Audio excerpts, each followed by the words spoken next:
Hello friends, তোমরা সবাই কেমন আছো? আশা করি সবাই ভালো আছো বন্ধুরা।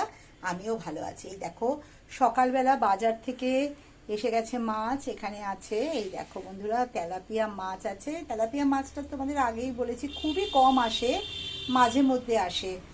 আর এই যে আছে পুকুরের চারাপোনা, আর আনা হয়েছে চিংড়ি মাছ। এটা আমি বলছি চিংড়ি মাছটা কেন আনা হয়েছে। আর এখানে আমার ফ্রিজে এটা রাখা ছিল বন্ধুরা, এটাও জ্যান্ত পোনা মাছ। এটা পুকুরের এক থেকে একদম জ্যান্ত আনা হয়েছে। সেটা রাখা ছিল কালকে, এটা নুন হলুদ মাখানো। আর এখানে আছে চিকেন। আর এই মাছগুলো যেটা করতে হবে, আমাকে এখন ধুয়ে নুন হলুদ মাখাতে হবে। আপাতত মাছ বলতে এইগুলো। আর এই চিংড়ি মাছটা কেন আনা হয়েছে আমি তোমাদের দেখাচ্ছি, দাঁড়াও বন্ধুরা। এই দেখো, আমি এখানে কেটে নিয়েছি কুমড়ো। এখানে আছে কুমড়ো, তারপরে আছে এই যে মূলো।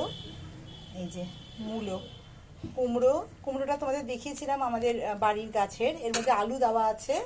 এই কুমড়ো, মূলো, আলু এই সব দিয়ে আর এই চিংড়ি মাছ দিয়ে এটা আমার আজকে করার ইচ্ছা আছে বন্ধুরা।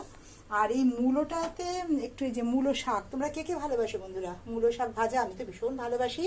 এটাতে আমি একটু কালো জিরে পেঁয়াজ কুচি দিয়ে করি।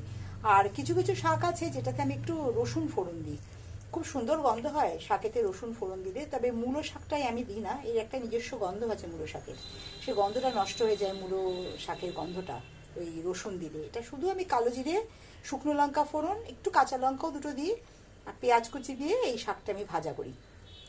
আপাতত এটা করছি, এটা হচ্ছে। আর দেখি কি মাছের ঝোল করি, যাই করব খুব পাতলা করে করব, কারণ ভীষণ গরম পড়েছে। এই তার জন্য মাছের ঝোলের আলু কেটে নিয়েছি। আর এখানে এই শাকে দেব বলে আর এতে একটু পেঁয়াজ কুচি করে নিয়েছি। আপাতত এই অবধি করা আছে বন্ধুরা। আর এখানে যেটা হয়েছে, ভাতটা হয়ে গেছে, ভাতটা উপর দেবো। এখনো অবধি আমি এইটুকুনি অ্যারেঞ্জমেন্ট করতে পেরেছি। এবার রান্না বান্না কমপ্লিট হয়ে যাক, সম্পূর্ণ হয়ে গেলে আমি তোমাদের কাছে অবশ্যই ভিডিওর মাধ্যমে নিয়ে আসবো কি কি রান্না করলাম, কি কি দুপুরের লাঞ্চ মেনু তৈরি করেছি। তোমরা আজকে কিন্তু আমাকে জানাবে তোমরা কে কি আজকে রান্না করছো লাঞ্চের জন্য, কে কি খাচ্ছ, কেমনভাবে সারাদিন কাটাচ্ছ, সব কিছু জানিও বন্ধুরা। আমার খুব ভালো লাগে তোমাদের কমেন্টস পড়তে। তোমরা ইনবক্সে না, আমাকে কিন্তু তোমরা কমেন্টসে জানিও।